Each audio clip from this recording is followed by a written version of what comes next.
Est-ce que les Pélicans vont pouvoir décoller cette année? C'est toute la question de cette preview et on va comme d'habitude revenir sur le bilan de l'année dernière, voir l'intersaison et puis voir aussi ce qui se profile pour la nouvelle qui arrive avec des petits changements assez intéressants. Donc d'abord, bienvenue sur le Seigneur des Arceaux et c'est parti pour cette nouvelle preview. Parlons donc de l'an dernier où on a des Pélicans qui ont eu un bilan positif, qui ont réussi à s'intégrer dans la lutte pour les playoffs en étant dans le play-in. Ils ont battu Sacramento et se sont qualifiés pour le tour face au premier, c'est-à-dire Oklahoma qui a vraiment réussi une très belle saison. Sauf qu'au pire moment, malheureusement, alors qu'il tenait une plutôt bonne forme, Zion Williamson s'est blessé. Et c'est ainsi que, sans surprise, ils ont été balayés au premier tour. Mais auparavant, il faut revenir un petit peu sur cet effectif. Donc Zion Williamson, ancien numéro 1 de draft, qui n'a pour l'instant pas fait beaucoup de saisons complètes. Bien, il a joué sur ses forces. Un attaquant racé, capable de vraiment être inarrêtable. Mais aussi un effectif qui s'est distingué par le tir à 3 points, la défense. On a Herb Jones qui a fini All Defensive First Team, donc vraiment considéré comme un top défenseur à l'extérieur avec ses longs bras. On a Trey Murphy numéro 3, donc, qui a réussi lui aussi une belle saison, notamment au tir à 3 points. Et CJ McCollum à la main.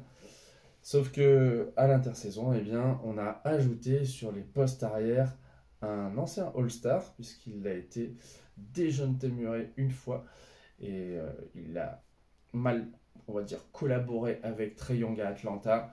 C'est pas une grosse réussite. Et là, il va se retrouver avec un meneur peut-être un peu moins fort que Trae Young, mais une association intéressante sur le poste arrière, puisque lui, c'est plutôt un défenseur, DeJounte Murray. Et en le faisant venir, eh ben New Orleans se dote d'un back court intéressant.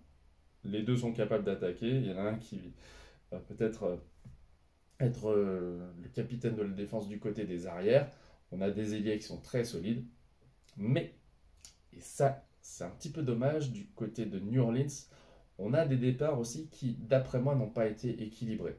Jonas Valanciunas, qui est un pivot tout à fait correct en NBA sans être une superstar, eh bien, est parti du côté de Washington, tandis que Daniel Theis, un remplaçant, hein, principalement ça a été son rôle jusqu'à présent en NBA, arrive, donc c'est un champion du monde allemand, un joueur solide, capable de poser de bons écrans, de temps en temps tirer de loin, mais ce joueur-là, pour moi, ne va pas vraiment révolutionner le poste, d'autant plus que Larry Nance Jr., qui n'était pas très grand, mais qui était très bon au rebond offensif, et ben lui aussi est parti.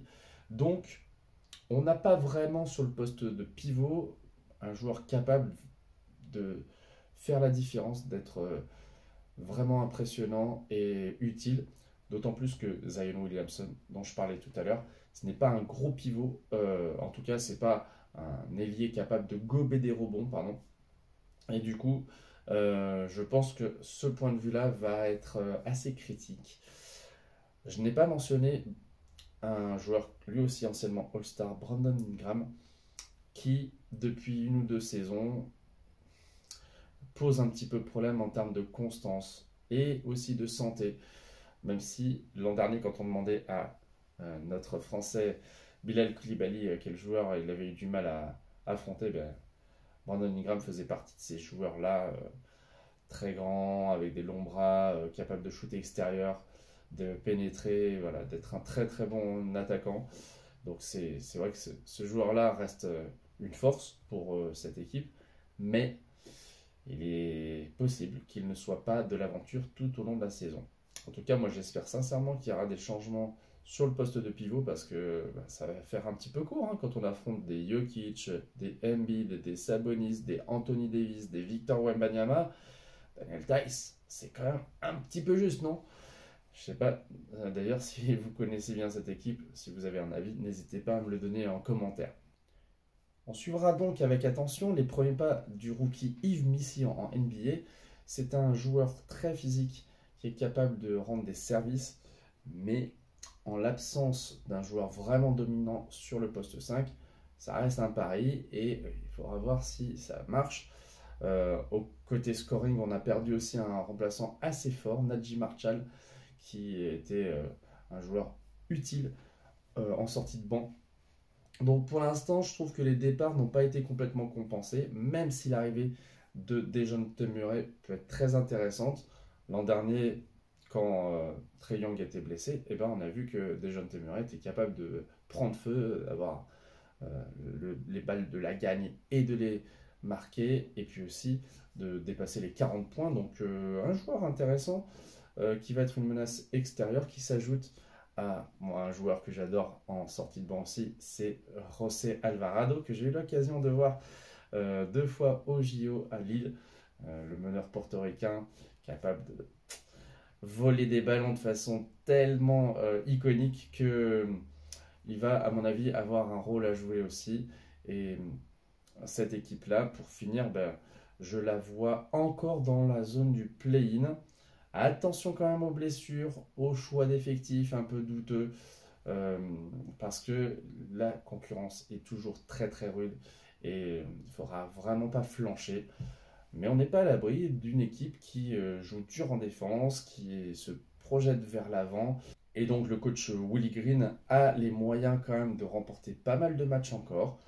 Avec un bilan positif probable, les New Orleans Pelicans vont, je pense, faire un petit peu leur place dans cette conférence Ouest. Et pourquoi pas espérer mieux qu'une 7e, 10e place. Ça, on le verra. Et je vous en parlerai bien sûr durant cette saison. Restez connectés, ça veut dire abonnez-vous, likez et à bientôt sur le Seigneur des Arceaux. Salut!